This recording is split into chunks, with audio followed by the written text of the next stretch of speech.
우리 잠깐 쉬었는데 이게 2부죠 지금. 예, 그렇습니다. 2부 시작. 정리를 잠깐만 내 문과 입장에서 네. 제가 아까 정신이 약간 노래졌는데 그런 거 같더라고. 그런 거 좀. 고등학교 때 원자 구조 모형 배우잖아요. 네네. 그래서 원자 핵이 있고 그 주변을 전자들이 뺑글뺑글 돌고 있는데 요즘 최신 연구 결과에 따르면 그 원자 핵도 중성자, 양성자가 있는데 그것보다 더 뭐 작은 입자들이 있다 이거죠. 밀입자. 16개. 그 이름은 중요하지 않은데 뭐 렙톤, 뭐라고? 쿼크 뭐 이렇게 돼 있다. 네. 근데 그 입자들이 제가 아까 들었던 용어 중에 강력, 뭐 양력 이런 얘기들을 하셨던 것 같아요. 네. 그게 전자기력도 있고 중력. 그게 다 그 입자들 안에서 이제 있는 힘인 거죠. 이제 입자들과 연결된 거는 양력, 강력, 전자기력이고 이제 그렇죠? 입자들 전체는 이제 중력이라는 거대한 힘도 있고. 예. 그래서 블랙홀을 설명하려면 이 중력과 나머지 세 가지 힘의 관계 이게 중요하다는 말씀인 것 같아. 네, 그거를 잠깐 얘기하면은 중력이 정리하는 거죠. 예. 중력이 가장 약한 힘인데 문제는 중력은 특성상 끌어당기는 힘밖에 없어요. 그러면은 모든 게 끌어당겨서 한 점이 돼야 되는데 왜 그걸 막아줄 수 있느냐? 중력보다 일반적인 경우에 훨씬 커다란 전자기력과 강력이 서로 밀어내는 힘이 있기 때문에 그걸 받쳐주고 있다. 그러니까 아까 얘기의 첫 번째 핵심이었고요. 그런데 만약에 중력이 너무 커진다면 그런 환경은 어디서 만들어질 수 있냐면 일반적으로는 질량이 커다란 경우에 만들어지게 되는데 질량이 꼭 클 필요는 없다. 밀도가 크면 중력이 엄청나게 커질 수 있다라는 걸 이야기했어요. 밀도가 크면 거리가 가까워질 테니까. 그래서 중력이 예를 들면 전자기력보다 커지게 될 수가 있을 것이고 그럼 중성자별이 되는 거고 쉽게 말해서 중력을 버텨주는 힘이 강력과 전자기력이 있는데 전자기력을 극복하게 될 수도 있고 중력이 더 커져가지고 강력까지도 극복할 수도 있다. 무너뜨릴 수 있다. 그러면은 강력이라고 하는 애가 밀어내는 힘이 있기 때문에 끌어당기는 힘인 중력을 이기고 있었는데 중력이 만약에 그걸 이겨내는 순간에 어떻게 되냐면 무너져. 완전히 무너지면서 더 이상 버텨줄 수 있는 힘이 없으니까 한 점이 될 것이다. 나 그거를 그 신도림역에서 아침 한 8시쯤에 지하철 타면 느낄 것 같아요. 신도림역에서? 예. 거기 막 온갖 전 지역에서 몰리는 사람들이 2호선에 다 꾸역꾸역 하다가 너무 이렇게 많아지면은 처음에는 이제 서로 밀쳐내는 힘이 있을 거 아니에요. 옆에 채 사장도 있고 막 그러니까 막 서로 싫으니까 밀쳐내고 하다가 어느 순간이 지나면 다 그 힘들이 붕괴가 되면서 한 점으로 모이면서 일종의 진공청소기 같은 게 하나 생기는 거네요. 그럴 수도 그렇죠. 어느 정도 거리 안에 있는 건 뭐든지 빨아들일 수 있는. 근데 그 진공청소기가 힘이 미치는 거리가 그렇게 무제한은 아니고 그렇죠. 그러니까 우리가 다 빨려 들어간다 이거는 조금 미신인 거다. 네. 그런데 이제 만약에 이거는 생각할 수 있어요. 지금 얘기했던 거에서 최다장 블랙홀이 만약에 원자 크기만한 게 생겼어요. 근데 그 블랙홀이 가만히 있지 않고 움직일 수 있다면 예를 들면 가만히 저랑 거리 1m를 유지하면 괜찮은데 저쪽으로 점점 다가와요. 진공청소기가 자꾸 움직여. 움직여. 로봇 청소기처럼. 그러다가 제 주변으로 오면 제가 그 안에 빨려 들어갈 수 있겠죠. 근데 문제는 제가 그 안에 빨려 들어가게 되면은 최다장 블랙홀이 나랑 하나가 되는 거니까 조금 커져요. 맞아요. 그럼 지평선도 좀 커질 거고 그 다음에 계속 움직이면서 이제 팟빵치를 삼킬 거고 그 다음에 이제 뭐 서울을 삼킬 거고 이런 식으로 점점 커질 수 있지 않느냐라는 문제가 생겨요. 만약에 그 블랙홀이 영원하다면.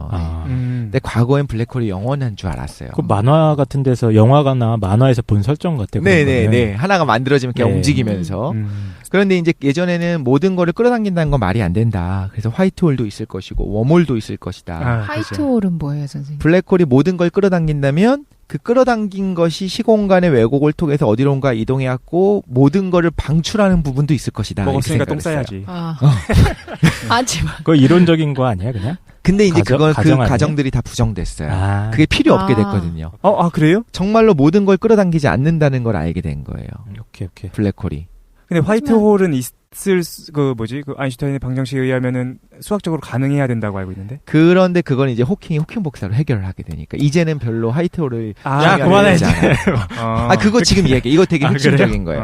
그러니까 블랙홀이 일단 조그만한 거라도 생기면 제가 얘기한 건 뭐였냐면 어느 정도 거리를 유지하게 되면 문제가 없다는 걸 얘기했는데 그럼 많은 분들이 이런 생각할 수 있어요. 얘가 가만히 있지 않고 움직이면 어떡하냐. 움직이면 막 움직이면서 끌어당길 수 있지 않냐. 거리가 가까워지게 되면. 이제 여기서 이제 무슨 얘기가 나게 되면 블랙홀이 정말로 모든 걸 끌어당기느냐라는 거예요. 이거에 대해서 이제 스티븐 호킹이 중요한 호킹 복사를 이야기하면서 해결을 하게 돼요. 이게 해결할 이야기보다는 지금 얘기했었던 것 같은 화이트홀이라고 하는 개념을 사용하지 않고서도 이거를 풀 수 있게 돼요. 뭐냐면 블랙홀도 실제로 증발해서 사라진다는 거예요. 네. 블랙홀이 사라져요. 어떻게 사라지냐면 이걸 얘기해야 되는데 먹이가 더 이상 안 들어가면 없어지는 거예요? 맞아요. 네, 증발해서 사라집니다. 네. 그건 어떻게 설명할 수 있냐면 이제 양자론이 살짝 들어야 되는데 살짝만. 모든 분들이 기대하시는 양자론. 칠판 없이 양자론 한번 진행해 보시죠. 무라고 받아라. 하는 거는 실제로 아무것도 없는 무가 아니에요. 양자론적인 경우에 양자론적인 입장에서 살펴보면은 무라고 공간. 하는 거는 양자적인 에너지가 요동을 치고 있는데 평균이 무인 거예요.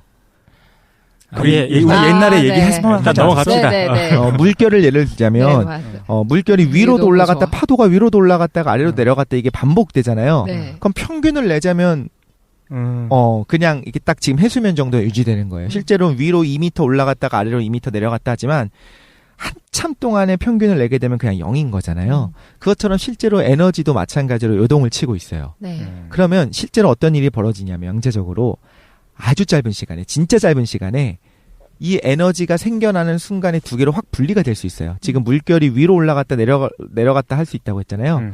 플러스와 마이너스로 갑자기 팍 분리가 될 수 있어요. 그래서 입자와 반입자라고 하는 것이 생성됐다가 다시 그 두 개가 합쳐지면서 소멸합니다. 그래서 무로 돌아가. 그렇죠. 무로 돌아가요. 아무것도 없던 공간에서 입자와 반입자가 생겨났다가 다시 그 두 개가 합쳐지면서 무로 돌아가는 생성과 쌍소멸이 반복되고 있어요. 자, 근데 이거는 관측할 수가 없어요. 왜냐면 10의 마이너스 44초 안에 사라져요. 플랑크 시간이라고 부르는 굉장히 짧은 시간이 있는데 물리학적으로 의미가 있는 최소의 시간이거든요. 그 시간 만에 만들어졌다가 사라져버려요. 그러니까 관측도 안 되고 그냥 수학적으로 이론적으로만 알고 있는 거야. 그렇군요. 그런데 문제는 그게 방금 전에 얘기했던 사상의 지평선 근처에서 발생한다고 생각을 해볼게요. 그러면 사상의 지평선 안으로 들어가게 되면 뭐든지 빨려 들어가요. 네. 그럼 딱 그 지평선 바로 바깥에서 무조건적으로 뭐가 발생해야 되면 쌍생성이 돼야 돼요. 그 다음에 원래는 그 두 개가 다시 합쳐져서 쌍소멸을 해서 무가 유지돼야 되는데 발생하자마자 반입자는 사상의 지평선 안쪽으로 빨려 들어가 버리고 입자는 바깥으로 튀어나가 버린다고 생각을 해볼게요. 그러니까 물결이 위아래로 왔다 갔다 하는데 아래로 내려가는 순간에 탁 막아버리는 거야. 댐을 막아버리는 거야. 그렇게 되면은 계속 위로 올라간 것만 남게 되겠죠. 네. 근데 문제는 반입자가 블랙홀 안으로 빨려 들어가게 되면은 블랙홀 안에 있는 입자랑 만나면서 사라져요. 사라지면서 에너지를 방출하면서 질량이 사라집니다. 네. 그럼 입자가 뭐고 반입자가 뭐냐 이건 좀 다음에 나중에 기회가 되면 얘기를 할게요. 그냥 입자와 반입자가 생겼다가 사라지는 거를 반복하고 있는데 우리가 검출은 불가능하다. 근데 문제는 사상의 지평선 근처에서 그게 생겨났을 때 반입자가 안쪽으로 들어가 버리고 입자가 바깥쪽으로 나오게 되면 그 두 개가 다시 만날 수 없게 된다. 네. 이거 이해 가시죠? 여기까지? 네. 그런 경우에는 반입자가 안으로 빨려 들어가게 되면 블랙홀을 구성하고 있었던 질량 과 만나면서 입자와 만나면서 사라진다라는 거예요.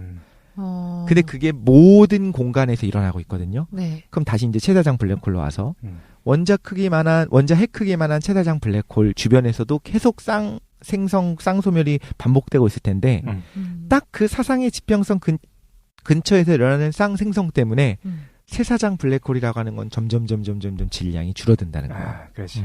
즉 블랙홀이 증발한다는 거죠. 이거 놀랍지 않습니까? 이거 굉장히 철학적인 것 같고 그러니까 물질에 대해서 우리가 다시 한번 생각하게 될 수 있는 것 같아요. 간단히 정리하면 우리 다시 얘기할 필요 너무 설명 잘해주셔서 다시 얘기할 필요 있을까 생각이 드는데 일단은 문과적인 어휘를 좀 바꿔보면 그게 철학적인 거야.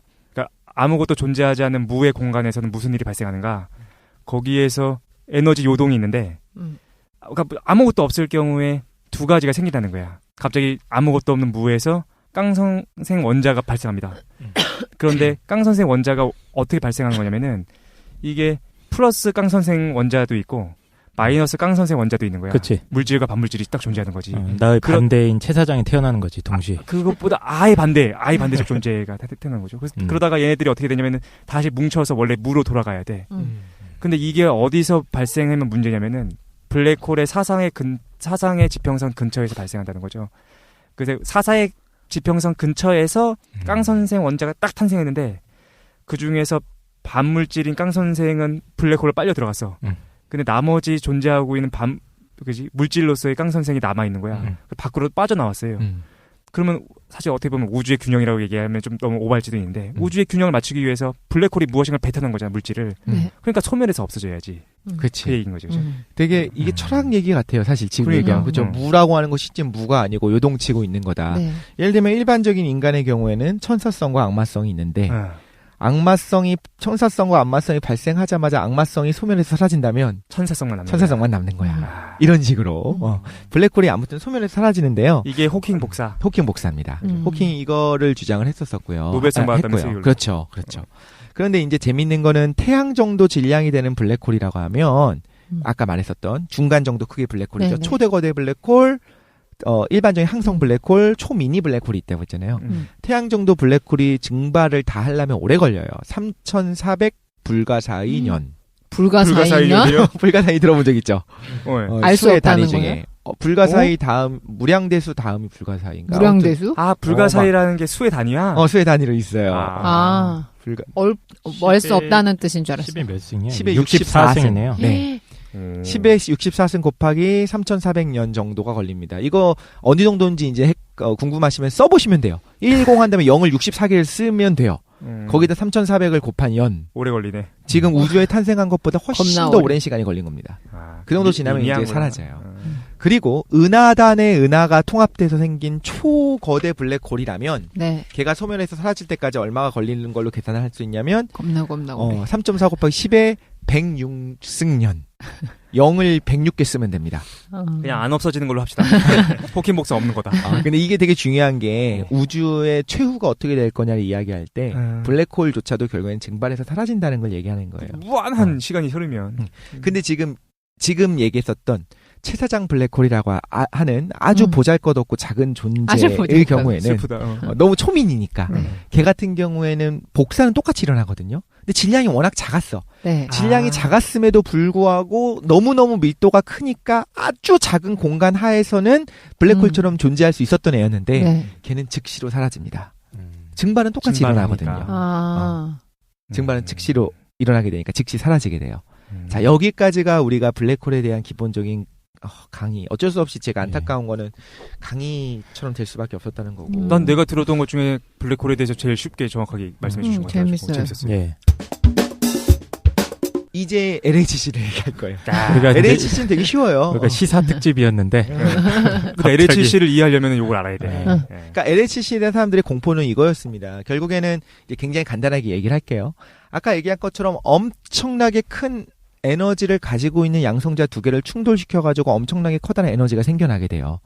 그 순간에 아주 작은 블랙홀이 생겨날 수 있을 가능성이 있다라는 거예요. 근데 이것까지도 좀 오해를 깨기 위해서 말씀을 드리자면 실질적으로 우리가 지금 알고 있는 우주에서는 그 정도의 에너지로도 초미니 블랙홀이 안 만들어져요. 근데 간단하게 얘기하자면 만약에 세상이 3차원, 4차원이 아니라 다른 차원이 있어.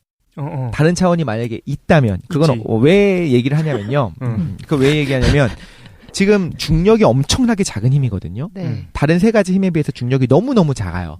그거를 설명하기 위해서 어떤 분들이 뭐라고 주장했냐면 세상에 차원이 여러 개가 있다.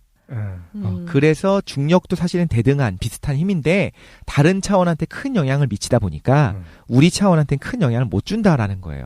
그러니까 아버지가 나한테 사랑을 너무 안 줘. 다른 아버지랑 너무 차이가 나. 왜 그러지 했더니 아버지 이거 좀 이상하다. 두 살님을 차린 거야? 아니야. 두 살님이 아니야. 한 10살님을 차린 거야. 그래서 10살님에게 똑같이 사랑을 나눠주다 보니까 나한테는 다른 집 아버지에 비해서 10분의 1의 사랑만 주는 거지.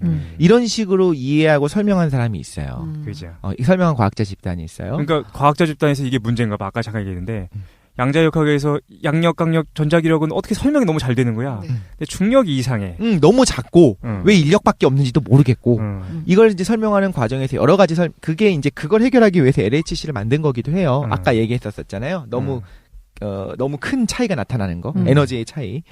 그래서 이제 그거를 그렇게 설명할 수 있는데 그게 이제 잘 이해해야 돼요. 이게 맞다는 증거는 없어요. 수학적으로 그렇게 주장했을 때 그럴듯해. 그럼 이제 과학자 집단 어떻게 받아들이냐면요. 이게 맞을 수도 있겠다라고 받아들이기 시작해요. 그렇지. 그럼 이제 기자들 귀에 이제 흘려 들어간 거야. 아, 그래? 그렇다면 만약에 정말 차원이 여러 개로 이루어져 있기 때문에 중력이 작은 거였다면 LHC의 충돌 정도로도 채사장 블랙홀 같은 작은 블랙홀이 만들어질 수 있구나라고 이제 이해를 한 거예요. 그럼 그게 가능성이 있느냐라고 물어본다면 모든 과학자가 다 그렇게 대답할 거예요.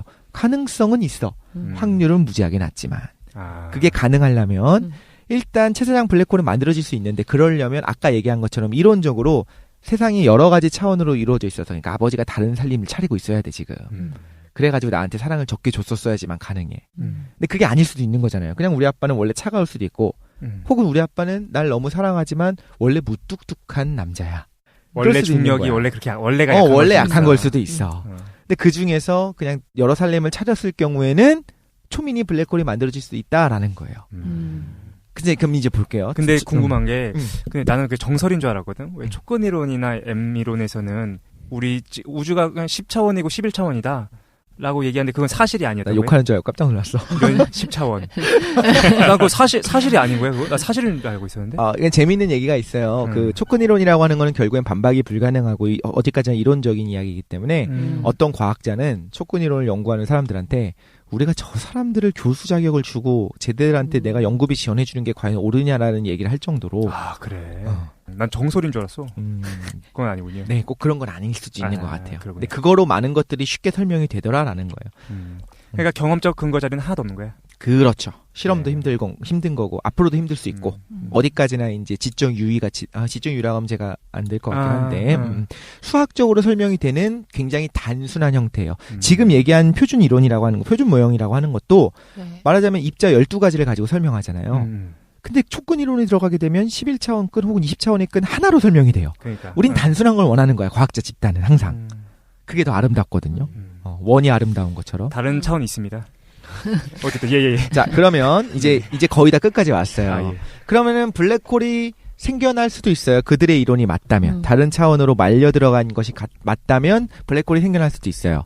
그리고 근데 만약에 블랙홀이 생겨나더라도 지금까지 제가 얘기한 것처럼 아주 작은 블랙홀은 즉각 증발해서 사라질 것이고 만약에 생각보다 오래 간다고 하더라도 아주 작기 때문에 그 주변에는 거기 안엔 진공이에요 사실상. 진공을 유지하겠죠. LHC 내부는. 그럼 그 주변에 다른 걸 빨아들일 가능성이 없잖아요. 그 주변에 빨아들일 게 없어. 네. 그럼 걔는 빠르게 소멸할 거라는 거예요. 혹시나 블랙홀이 생긴다 하더라도 바로 소멸할 것이 확실하고 또 다른 증거들은 여러 가지가 있는데 뭐가 있냐면 우주에서 이미 들어오게 되는 우주선들이 있잖아요. 우주에서 들어오고 있는 엄청나게 강한 에너지 입자들이 있어요. 그게 이미 지구로 들어오고 있는데 걔가 LHC에서 만들어내는 것보다 훨씬 더 커다란 에너지를 가지고 있는 우주선들이 이미 지구로 쏟아져 들어오고 있습니다. 예. 그 말은 무슨 뜻이냐면 이미 우주에서는 그러니까 지금 우주에서 지구로 엄청나게 커다란 에너지를 가진 애들이 들어오고 있다는 거예요. 막 쏟아지고 있어. 쏟아지고 있어. 그럼 그거 갖고 관찰하면 되는 게 아니냐라고 하기엔 걔네들도 엄청나게 짧은 시간에 사라집니다. 우리가 보려고 하는 건 그 기계 안에서 붕괴하도록 만들어서 붕괴하는 궤적을 보고 싶은 거야. 그죠? 근데 그게 뭐 저 한반도 상공이든 미국 상공이든 일본 상공이든 이런 데서 그냥 팍 해서 사라지게 된다면 검출이 불가능한 거예요. 검출 장치가 있는 데서 그게 일어나야겠지. 네. 그러니까 이제 여러 가지 실험적 증거들과 이론적 증거들이 있는 거예요. 이미 우주에서 여러 가지가 들어오고 있는데 LHC에서 만드는 거는 별거 아니다. 굳이 왜 거기서 만들어서 블랙홀의 위험성을 감수하느냐? 라고 얘기하는 거에 대한 반박이 이거죠. 이미 우주에서는 엄청나게 많은 그런 LHC 실험들이 이루어지고 있다. 그러니까 별 문제가 없다. 실제로도 원래 우주상에서 작은 블랙홀이 짧은 순간 동안 생겼다가 없어졌다가 반복한다면서요? 그럴 수 있죠. 근데 지금 얘기한 것처럼 생겼다가도 증발해서 사라지겠지. 그러니까 우주선 때문에 사라진다고 하더라도 지금까지 그러고 있었었다라는 거죠. 그러니까 지금 여기서는 이렇게 얘기합니다. LHC에서 예를 들면 10년 동안 실험을 한다고 할게요. 10년 동안 실험을 한 횟수보다 지금까지 지구의 나이를 고려했을 때 30만 배 이상의 실험들이 이미 지구 주변에서 있었다는 거예요. 그러니까 블랙홀이 많이 생겼다고 가정을 해보자. 그럼 이미 45억 년 동안 30만 배 이상의 많은 블랙홀들이 생겼었을 거다. 근데 아무 문제 없잖아. 그러니까 LHC 실험을 해도 된다라는 것이 당연한, 그러니까 많은 대다수의 과학자들의 견해인 거죠. 그렇군요. 생겨도 문제 없다. LHC 센터라는 게 무슨 영하 뭐 몇백 도에서 유지가 된다던데? 그 실험을 하기 위해서는 엄청나게 강한 자기장, 전기장을 줘야 되거든요. 그러려면 저항이 있으면 안 돼요. 그래서 초전도체를 사용해야 될 것이고 거의 무한대의 전류를 흐르게 하기 위해서 그 초전도 현상을 유지하기 위해서는 절대 0도 수준으로 내려놔야 됩니다. 아, 그게 뭐 폭발의 위험이 있거나 그래서 그런 게 아니고? 네, 그런 건 아니에요. 근데 그거 몇 번 문제가 있었던 게 잠깐만 몇백 도까지 마이너스 270도 이하까지는 아니고요. 제가 알기로는 뭐 260 몇 도라고 지금 그 정도를 유지하기 위해서 엄청나게 낮은 온도를 유지해야 되는데 그거를 이제 절연을 제대로 못한 거예요. 약간 새 나간 거야. 그래가지고 엄청난 전류가 거기 집중됐을 때 갑자기 만약에 얘가 초전도 현상을 유지하면 아무 문제가 없는데 엄청난 전류가 흐르고 있으니까 근데 초전도 현상이 만약에 깨진다면 온도가 약간 올라가고 그 부분에서 좀 강력한 폭발 수준의 폭발이라고 하는 뭐 핵폭탄 이런 걸 얘기하는 게 아닙니다. 전류가 확 집중되니까 거기 전력이 확 끊겨버리겠지. 엄청난 전류가 흐르고 있으니까 그런 것들이 몇 번 있었을 거예요. 근데 그거는 이제 실험상의 문제가 아니고 차갑게 유지해야 되는데 차갑지가 않으니까 말하자면 컴퓨터를 냉각을 시켜야 되는데 냉각을 제대로 못 시키게 되면 에러가 나고 뻗을 수 있잖아요. 그런 걸 얘기하는 거였었던 거였고요. 저는 지금까지 이제 LHC를 설명할 때 있어서 그거를 뭐 과학자 집단을 변호한다든가 이런 건 없었고 지금 되게 가치 중립적으로 설명을 했거든요. 네. 재밌네. 좀 정리하면서 가면은 그래서 블랙홀이라는 거에 대한 오해가 좀 많다라는 거죠. 그래서 블랙홀이 오랜 기간 동안 존재하는 것도 아니고 그 다음에 빨리 사라지기도 하고 그 다음에 거리를 유지하면 된다는 거야. 거리를 유지하면 되고. LHC에서 비판이 있었어요. LHC에서 만약에 실험을 했을 경우에 미니 블랙홀이 생겨가지고 지구를 빨아들이면 안 되지 않느냐 라고 그 얘기는 안 하셨는데 그 호주 과학자가 그걸 소송을 제기하지 않았어요? 네, 소송 제기하기도 하고 하와이에다가도 또 소송을 제기한 적도 있고요. 멈춰라, LHC 하지 마라. 실험하지 마라, 위험하다. 그런데 이제 LHC에서 이제 관계자들은 이렇게 얘기한다는 거야. 실제로 우주에서 우주선들, 작은 입자들이 계속 쏟아져 내려오고 있고 이미 지구가 탄생한 이후에 LHC랑 유사한 실험들이 지구 표면에서 일어나고 있는 거다. 그러니까 이거는 전혀 위험하지 않다라고 말하고 있다는 거죠. 네. 예를 들면 이 블랙홀 소동을 통해서 사실은 어떤 게 있냐면 이거 음모론이라고 해도 될지 모르겠는데 LHC에 관심이 없고 당연히 관심이 없겠죠 모든 사람들이. 근데 그 사람들이 블랙홀이 생겨서 지구가 멸망할 수도 있대더라 라고 하니까 LHC에 관심을 확 가졌어. 그래서 오히려 이런 소동을 LHC 측에서 일부러 호주 과학자랑 짜고 그렇게 한 게 아니냐는 얘기까지 해요. 이런 관심이 가니까 뭐 지구에 종말이 오는 거 아니야 그러면서 우리나라에서도 이제 기사가 나오잖아요. 그런 식으로까지 얘기하는데 이제 당연한 거지만 이 세른에서는 그러니까 LHC를 운영하는 세른에서는 그거에 대한 충분한 반박 자료들이라고 해야 되나요? 안정성에 대한 어떤 웹페이지를 보면 안전하다라는 것까지 다 이제 공개를 하고는 있습니다. 우리가 못 읽어서 그렇지. 그렇죠. 뭐 안전한가 보다 뭐 그런 믿는 거지. 근데 이제 저는 이제 본론으로 들어가도 되겠죠? 이제 본론으로 들어갑니다. 예, 본론인가요? 네. 제가 얘기하려고 했던 이거예요. 저는 개인적인 믿음을 얘기하자면 당연히 문제가 없어요. 안전합니다. 설령 문제가 있더라도 하나님의 뜻이겠죠. 뭐요? 그러니까 저는 그렇게 생각을 해요. 근데 저는 여기서 드러나는 것들에 대해서 좀 한 가지 같이 얘기하고 싶은 건 요거예요. 과학자 집단이 대중들은 몰라요. 모르는 실험들을 해요. 근데 그 실험이 아주 낮은 확률입니다. 거의 없을 확률이지만 모든 대중에게 모든 인류에게 영향을 미칠 수 있는 실험이에요. 이거는. 그렇지. 그렇죠?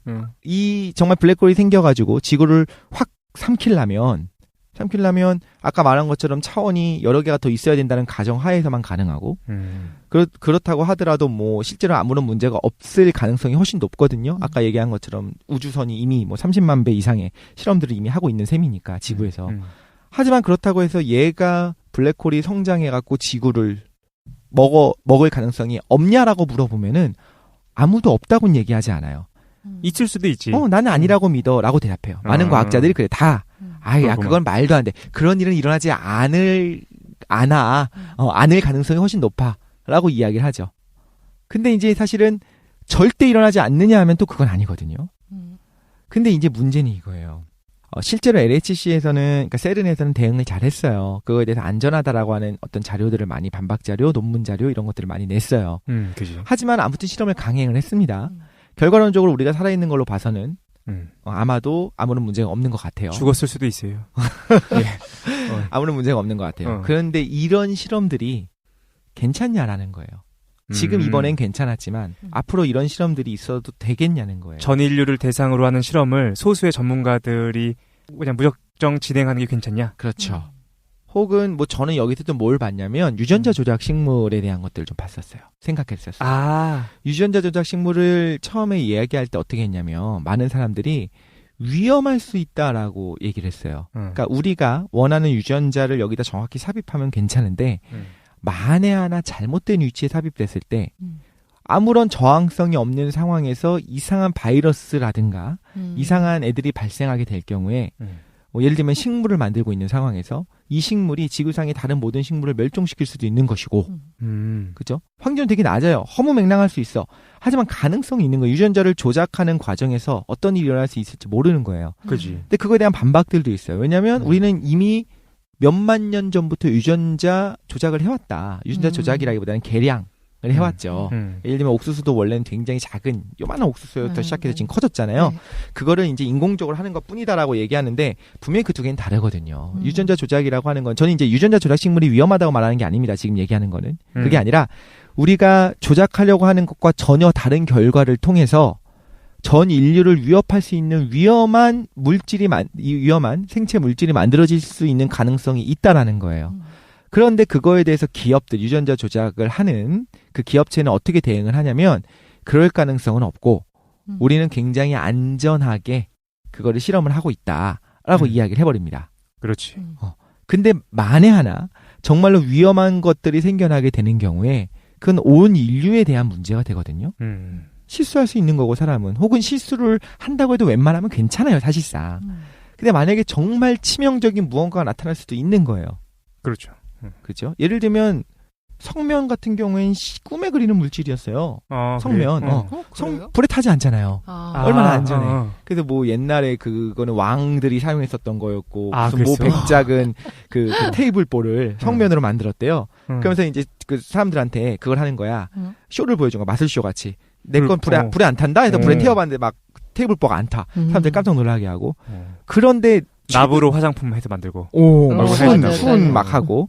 근데 나중에 최근에 알려졌죠. 성면이라고 하는 건 1급 발암 물질입니다. 그러니까 지금 우리가 과학에서 안전하다고 얘기하는 것이 정말 안전하지 않을 수도 있어요. 근데 많은 경우에 그런 경우는 그냥 알아서 뭐 조심하면 되는데 온 인류에게 해악을 끼칠 수 있는 경우에는 저는 하지 말자고 얘기하는 것이 아니라 충분한 논의가 이루어져야 되지 않냐라는 얘기를 하는 거죠. LHC 충분한 논의하지 않았을까요? 저는 논의를 했다고 생각하지만 그럼에도 불구하고 여전히 불안해하는 사람들이 있었어요. 물론 모든 사람을 다 만족시킬 수는 없어요. 그지. 충분한 논의를 했음에도 불구하고 여전히 음모론을 제시하는 사람들도 있을 것이고 못 믿는 사람도 있을 것이고 본인의 무지 때문일 수도 있고 어떤 사람은 정확하게 알고 있지만 그럼에도 불구하고 단 뭐 10의 50승분의 1밖에 안 되는 확률이라도 지구가 멸망할 가능성이 있다면 하지 않는 것이 옳다라고 얘기하는 사람도 있을 것이고 다양한 시각들이 있는데 그거에 대한 충분한 논의를 하는 것이 윤리적이지 않냐라는 생각을 하면서 계속 제 얘기해도 되나요? 저는 이렇게 광우병 때도 네 하고 싶은 대로 다 하세요. 광우병 때도 좀 비슷하게 저는 생각을 했거든요. 광우병 때? 네. 광우병을 가지고 우리가 외국산 소고기를 수입하지 말자라고 많은 시위들을 했잖아요. 네네. 저는 뭘 바라봤냐면 실존하는 위협일 수 있다라고 저는 생각을 개인적으로 했습니다. 근데 이거는 중요하지 않아요, 사실. 물론 그것도 중요할 수 있겠지만 그건 중요하지 않아. 개인적인 생각은? 개인적인 생각은 중요하지 않아. 저는 이 자세를 봤어요. 정부에서 전문가 집단을 꾸려서 물론 반대쪽 전문가는 위험하다고 주장하는 사람들도 있는데 그건 가볍게 무시해 주셨고 어떤 전문가 집단을 꾸려서 우리가 수입하는 소는 광우병으로부터 안전하다라는 증거들을 들이밀었어요. 네네. 근데 그거를 못 믿는 수많은 시민들이 못 믿겠다. 제발 좀 철회해라라고 주장을 할 때 전문가 집단이 안전하다고 했으니까 이거를 추진하겠다라고 이야기하고 시민들의 소리를 듣지 않은 거예요. 저는 그 세른에서는 사실 큰 문제가 없다고 생각하지만 아무튼 간에 불안해하는 세계 시민들이 있었음에도 불구하고 실험을 강행했죠. 네. 유전자 조작도 마찬가지로 이건 인류에게 장기적으로 봤을 때 재앙이 될 수 있다. 지금까지는 재앙이 없었지만 요즘 들어서 좀 더 재미있는 것들을 많이 실험하는 걸 봐서 정말 언젠가 재앙이 될 수도 있는 거예요. 그런데도 불구하고 많은 사람들이 어떤 환경단체에서 유전자 조작하지 말자라고 얘기하는데 그냥 강행하고 있죠. 시민들이 광우병 소고기 아직은 못 믿겠다. 좀 하지 말자라고 하는데 전문가들이 안전하다고 했으니까 나는 추진하겠다라고 하면서 뭐를 발견하냐면 소통하지 않으려고 하는 자세를 좀 발견했거든요. 전 거기서 되게 위험하고 무섭다라는 걸 느꼈었어요, 사실. 근데 소통을 안 한 건 아니겠지. 소통을 했겠지. 근데 아까 전에 얘기했던 것처럼 완벽하게 모든 사람을 다 설득하기 힘들고 귀를 막고 있는 사람들도 있는 거고. 그렇죠. 그거 맞습니다. 그런데 이제 결국에는 뭐 대국민 투표를 해갖고 4,500만이 전부 다 찬성할 때까지 기다려야 되냐? 그러면 그건 안 되겠죠. 그런데 그때 시위의 규모를 봤을 때 물론 그래봐야 경찰 추산 2-3만 명 수준이었지만 2-3천 명이었나요? 아무튼 그 시위의 규모를 봤을 때 그때 강행할 수준이었냐에 대해서 좀 의구심을 품게 된다는 거죠. 일단 그럼 요걸 한번 우리 토론을 해보도록 합시다. 일단은 독실이가 이제 세 가지 LHC랑 그다음에 유전자 조작, 그다음에 소고기 집회 그 얘기를 하면서 지금 당장 현안도 지금 원전 때문에 우리나라도 골치가 아프잖아요. 예, 수명이 어느 정도 끝나는 원전들이 있는데 원전 그치. 그리고 이제 그걸 담당하는 입장 한전 거기 어디입니까? 한수원 쪽에서는 완벽하다, 안전하고 자기들은 모든 대비책을 다 가지고 있고 시스템이 완벽한데 우리나라에 그리고 진도 뭐 10점 때 육박하는 지진이 올 가능성은 없는 거고, 예, 그러니까 안전하다고 밀어붙이고 있는 거거든요. 그리고 지난 지방선거 때도 그게 쟁점이 한번 됐었죠. 원전을 폐쇄하느냐, 아니면 그냥 폐쇄요? 폐쇄하는 쪽이 결국에는 졌죠. 예. 그러니까 이런 것도 다 연결이 될 수 있을 것 같아요. 네네, 비슷한 것 같아요. 특히 이제 중요한 거는 이번 광우병 소고기나 지금 한수원 말씀하셨는데 이런 부분은 일종의 전문가들이 괜찮다고 한다더라 했으면 일반 시민들은 찍소리를 못하게 되는 경향이 있어야죠. 그렇죠. 그지. 그렇죠. 그 부분에 있어서 저는 그게 정당하냐는 거예요. 좀 어떻게 생각하시나요? 전문가 집단이 대중들의 반대에도 불구하고 전문가적인 입장에서 안전하다고 생각할 때 실험을 강행하는 것에 대해서 어떻게 생각하시냐는 거죠. 어떻게 생각하십니까? 독실이는 어떻게 생각해요? 일단 저는 돌이킬 수 없는 거에 대해서는 굉장히 신중해야 된다고 봅니다. 예를 들면 광우병 소고기는 수입을 해서 예를 들면 먹으면 끝인 거예요. 끝이 될 수 있는 거예요. 그렇죠? 그 변형 프라이언이 있는 경우에는 첫 번째 원전은 지었다가 파괴되는 경우에는 만약에 문제가 생긴다면 그렇게 안전하다 했던 우리 후쿠시마 편 다시 한번 꼭 들어보시길 바라는데 후쿠시마 때문에 일본 못 가잖아. 너 때문에 사고 나면 끝인 거예요. 또 하나는 4대 강조전 비슷한 게 일단 파면 끝인 거예요. 그런 장기적인 영향을 주는 것에 있어서는 굉장히 신중했으면 좋겠다. 신중하게 했겠지. 일단은 그래서 독실이는 일단 신중했으면 좋겠다고. 네네. 그게 영구적이고 비가역적인 것에 있어서는 이란 단서를 붙이겠습니다. 돌이킬 수 없는 것에 그렇죠. 대해서는. 네. 김도희는 어떻게 생각하십니까?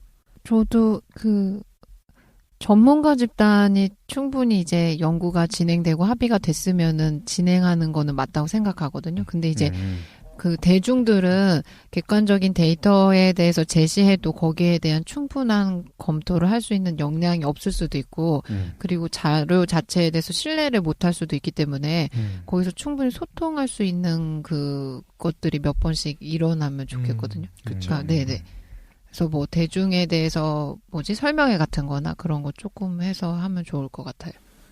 아니면 그 자료를 오픈시켜 놓거나 그래서 근데 저는 기본적으로는 보통 오픈해요. 네네. 시행할 수밖에 없다고 생각하거든요. 근데 반대 전문가들이 있잖아요. 네네. 항상 모든 게 그런 경우에는 좀 더 논의했으면 좋겠어요. 원전이 안전하다는 주장이 있는데 분명히 전 원전 했던 사람이야. 그 전공자야. 위험하대. 그럼 그 사람 말을 좀 들어봐야 되잖아. 네네. LHC 같은 경우에 1980년대부터 만들었다고요? 네, 그랬을 겁니다. 그래서 거의 9년에 2008년, 2009년에 이제 처음 시작을 했죠. 30년 동안 만든 건데, 근데 호주의 전문가가 야 그거 만들지 마라, 하지 마라. 그러면 반대 전문가가 있는데? 저한테 묻는 거예요? 아니면은 그냥 니네 둘 다예요. 일단은 그럼 제 얘기 말고 일단은 그래서 독실이 얘기는 그거예요. 반대 전문가가 있으면 그 얘기에 대해서 좀 귀 기울여야 되지 않겠는가라는 그거를 안 했기 때문에 문제가 됐던 게 되게 많아요. 여기서 제가 천안함 같은 거를 살짝 꺼내도 될까요? 아니요, 하지 마시고 편집하겠습니다. 왜 그러냐면 그러니까 저는 뭘 믿지 않아요. 믿지는 않는. 그러니까 잘 모르겠어요. 정말 모르는 건 모른다고 인정하는 것이 저는 과학자의 자세라고 생각을 하기 때문에. 그런데 이제 천안함 사태에 있어서는 그러니까 음모론을 끌고 가자는 건 아닌데 반대 의견을 얘기하는 사람들이 많이 있는데, 그러니까 저는 쟁점은 요겁니다. 그 사람들의 의견을 묵살한 채로 빨리 케이스를 종결시켜 버렸어요. 여전히 여러 가지 의혹들이 있는데 이것이 말도 안 되는 음모론만 남았으면 그땐 종결시키는 게 맞는데 과연 그 정도 수준으로 충분한 논의가 이루어진 다음에 종결을 시켰느냐는 거예요. 깡 선생 얘기도 한번 들어봅시다. 깡 선생 얘기. 얘기가 점점 확장되고 있는데 일단 LHC의 상황이랑 아까 나머지 원전 기술이나 광우병, 뭐 유전자 조작 식품 문제는 조금 다를 수 있는 게 LHC 같은 경우는 나름대로 완벽하지는 않겠지만 이제 통제 상황이죠. 어느 정도. 예측 가능성이 높은, 그러니까 변인들을 학자들이 아까 잠깐 얘기도 나왔지만 뭐 초전도체를 만든다거나 그 문제가 될 수 있을 만한 또 다른 변수가 개입할 만한 여지들을 철저하게 통제한 상황인 거고, 근데 그 밖에 지금 어떤 과학기술이 사회에 활용될 때는 과학자들이 이렇게 통제할 수 있는 변인들이 굉장히 많아집니다. 그러니까 통제할 수 없는 요소들이 굉장히 많아지는 거죠. 그러니까 전문가들의 말에 물론 신뢰와 권위가 있는 건 맞지만은 그 사람들의 사회 현실적으로 이렇게 과학기술이 활용될 때만큼은 그 사람들 의견도 굉장히 오류 확률이 높아진다는 거예요. 그 사람들은 어떤 통제된 실험실 상황 속에서는 전문가지만 그 밖에서 현실 상황에서는 어떤 변인이 있을지 모르잖아요. 그러니까 그 다양한 변인을 갖다가 그 사람들도 어차피 계산을 못하는 사람들이기 때문에 그 사람들의 의견이 무조건 권위를 부여하고 그 사람들의 의견은 무조건 따라야 된다. 이런 건 저는 절대 반대하는 입장이고, 오히려 과학기술의 어떤 사회적 활용 문제에 있어서는 그 시민단체라든가 뭐 시민사회의 의견이 굉장히 중요하다고 저는 생각을 해요. 저는 반대합니다. 저 반대가 뭘 반대하는 거냐면 일단 전문가가 맞다고 하면 해야지. 어떤 전문가? 정부 전문가 아니면 반정부 전문가? 애매하네. 근데 많은 전문가가 얘기하는. 원전 같은 경우에는 완전히 그냥 이득을 보는 부분들이 있고 이권이 걸려 있으니까. 이권이 걸려 있기 때문에 특히 오늘날의 과학자 집단이라는 게 그 사람들이 이제 프로젝트를 위한 연구 비용을 다 펀딩을 받습니다. 그 사람들이 어디서 따로 뭐 일을 하는 게 아니고 정부기관 아니면 아까 한수원 같은 그 업체들한테서 그러니까 일종의 기업들이죠. 기업과 정부들한테서 펀딩을 받고 그 돈으로 용역을 받아서 연구를 하는 경우가 100%예요. 과학자 불쌍해. 나는 옛날에 과학자가 순수하게 과학만 하는 줄 알았는데 그렇죠. 영업자예요. 네, 영업자죠. 다 그렇죠. 한수원은 좀 심한 것 같고 또 여러 가지 반례들이 있을 수 있는 게 그럼 독일 애들은 바보라서 원전이 그렇게 값싸고 정말 대안이 없는 대체 에너지라면 장기적으로 다 폐쇄하겠다고 얘기를 하겠냐고요. 그 과학자 집단 다 바본가? 그러니까 연구라는 게 관점에 따라서 조금 결과를 다른 방식으로 뽑아낼 수도 있어요. 과학자들이 마음을 먹으면은 자기들한테 어떤 특정한 결론에 유리한 증거들을 잔뜩 모아가지고 연구 그렇죠. 결과를 낼 수도 있는 거고, 그 집단이라는 게 제가 봤을 때는 정부 혹은 산업체에 어떤 압력에 상시적으로 노출되어 있습니다. 펀딩 맞습니다. 문제 때문에 자기 마음대로 양심에 따라서, 과학자의 양심에 따라서 결론을 내기가 힘든 상황이라고 저는 생각을 해요. 그렇기 때문에 참 저는 그런 어떤 이슈가 발생했을 때 과학적 전문가의 집단들의 의견, 병신 같은 것도 굉장히 많다고 저는 생각을 하고. 네. 근데 왜 저는 사실은 모든 게 부작용이 있는데 그러면 그걸 안 할 거야? 예를 들어서 일본에서 원전이 위험한지 몰랐은 건 아닐 거예요, 그죠? 근데 이제 그 석유 파동 있고 석유가 오르고 하는데 일본 같은 경우에도 제조업 중심 국가고 물건을 팔아야 되는데 이거 팔리지가 않는 거야. 그러니까 어떻게 하는 거냐면은 석유 값을 올릴 수 없으니까, 석유값을 올릴 수 없으니까 원재료 값이 올라가니까 그래서 원전 지은 거 아닙니까? 근데 잘 생각해 보면은 모든 거를 막을 수는 있고 모든 걸 안 할 수는 있는데 근데 인간은 뭘 추구하냐면 어쨌든 성장해야 되고 먹고 살아야 되잖아요, 그죠? 그렇죠. 그러기 위해서는 진행해야지. 얼마 전에 뭐가 있었냐면 그 라식이 문제가 되더라고. 네. 몰랐는데 한국만 그렇게 라식을 한다면서요. 네네 맞습니다. 그런데 외국에서는 그걸 못하게 한대. 너무 위험하다고. 위험성이 리스크가 있으니까. 항상 개방적인. 그러지. 결국엔 뭐가 들어가냐면요. 세상의 모든 건 확률이에요. 원전이 일어날 확률이 사고가 일어날 확률이 없다라고 얘기하는 사람 아무도 없어요. 그러지. 근데 이 정도면 우리가 얻을 수 있는 이점이 더 크다라고 이야기하는 거거든요. 그럼 라식도 마찬가지인 거죠. 그러니까 만약에 라식이 위험성이 있어 10년 후에 나타날 수도 있을 것 같아. 네. 그래서 그것 때문에 안 할 거냐? 인간은 하지. 그리고 하는 게 맞다고도 생각이 들어요. 자, 이걸 생각해 볼게요. 문제는 이겁니다. 어떤 사람은 하는 거고, 어떤 사람은 이런 위험성이 있기 때문에 안 해요. 왜냐면 대안이 많이 있으니까. 근데 예를 들면 모두에게 영향을 줄 수 있는 정책을 세울 거야.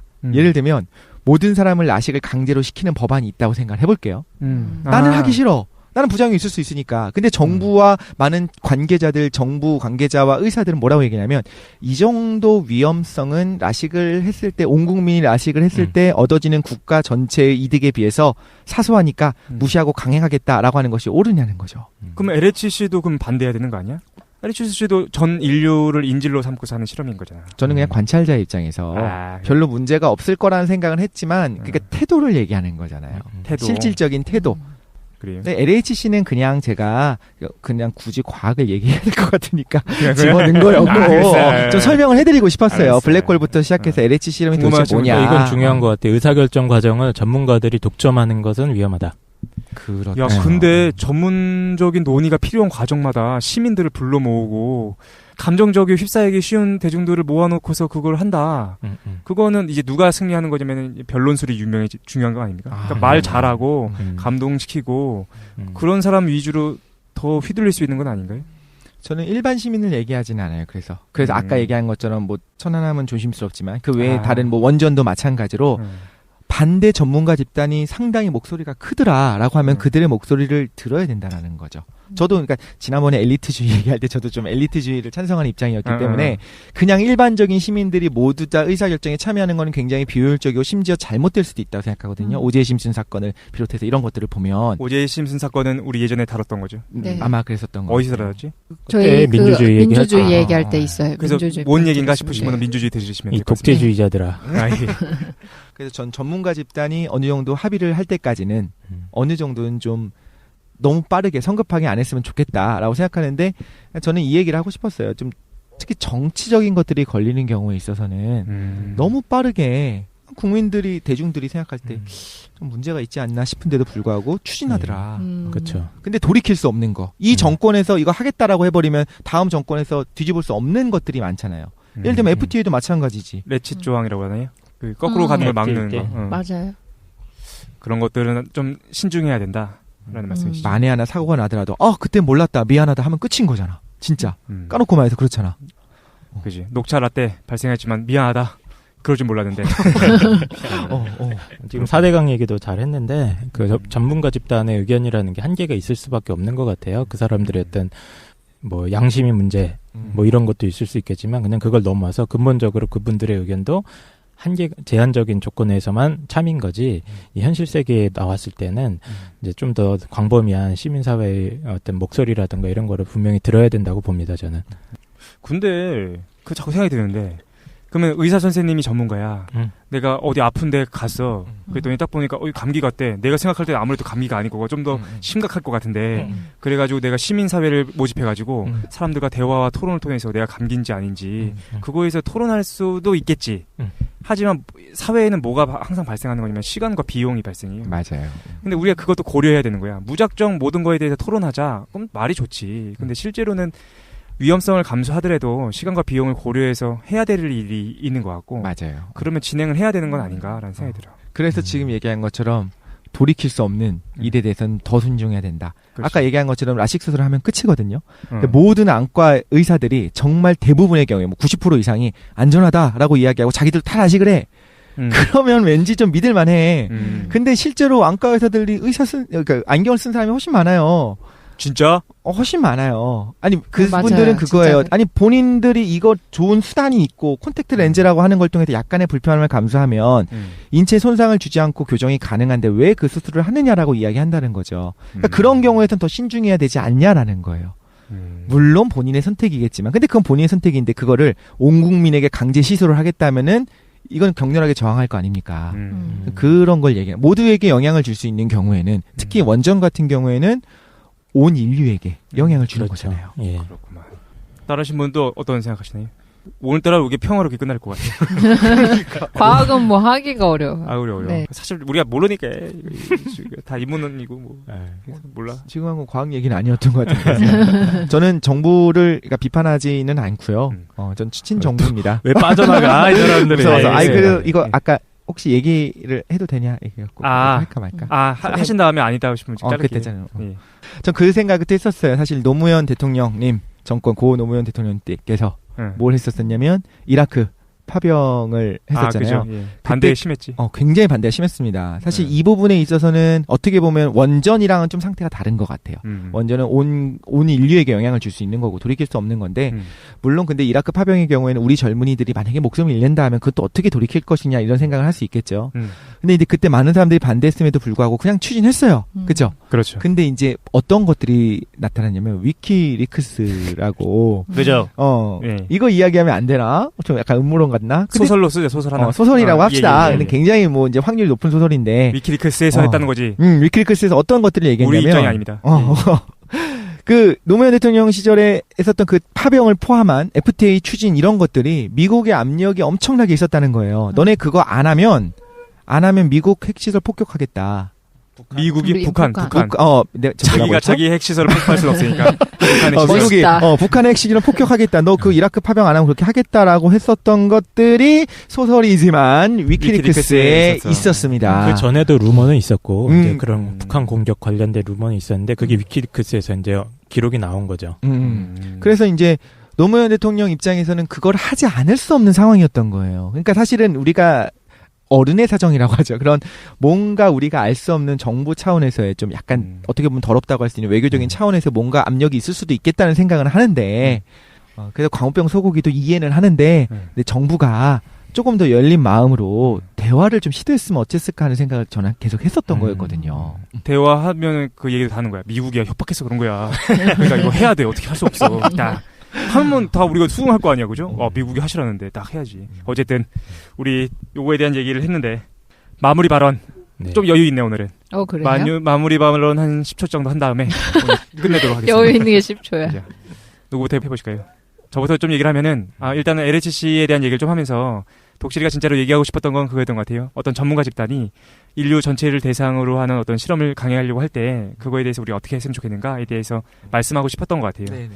근데 사실 저도 동의합니다. 어느 정도 열린 장, 그죠? 그런 것이 필요하다는 생각이 들고 이걸 통해 가지고 난 재밌었던 게 블랙홀이나 아니면 표준 모형이나 힘에 대해서 좀 알게 돼가지고 청취자분들도 그 궁금하셨을 텐데 도움이 되지 않았을까 기쁜 마음을 갖고 다음 시간에는 어떤 다른 차원의 문제 제가 다른 차원이 왜 있는가 얘기를 좀 해보려고 합니다. 저 말씀을 드릴게요.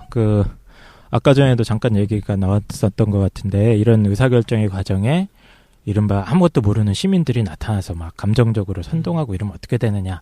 뭐 그런 위험성, 비용의 문제 이런 거 다 있습니다. 하지만 가장 이상적인 것은 되도록 많은 사람들이 그 사안에 대해서 이해를 하는 거예요. 다양한 관점에서 자기 관점에서 또 이해를 해보고 그걸 가지고 의견을 내보고 그거 가지고 대화하고 그게 이제 계속 저희가 얘기한 합리적인 소통의 공간이지 않습니까?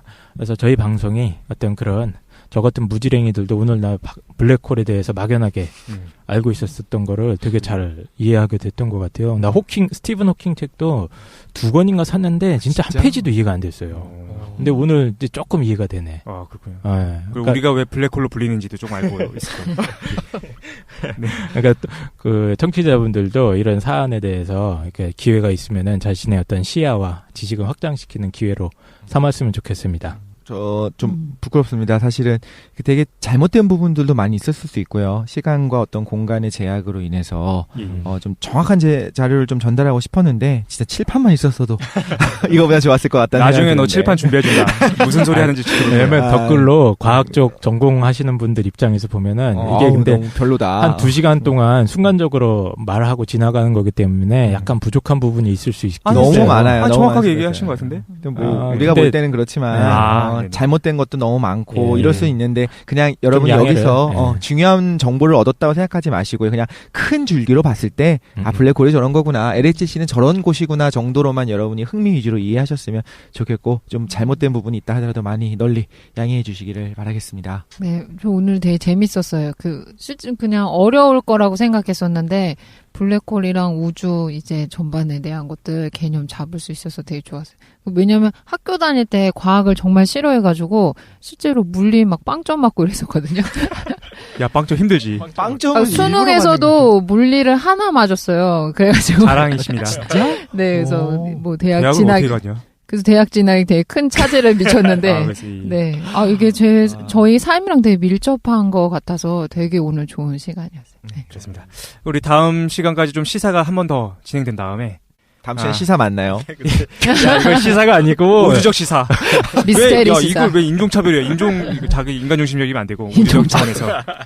이거 실존하는 인종이 맞나요? 맞습니다. 다음 시간에 계속 좀 이어서 시사 더 다뤄보도록 하겠습니다. 네. 오늘 여기까지 하시죠. 고생하셨습니다. 네, 수고하셨습니다. 수고하셨습니다.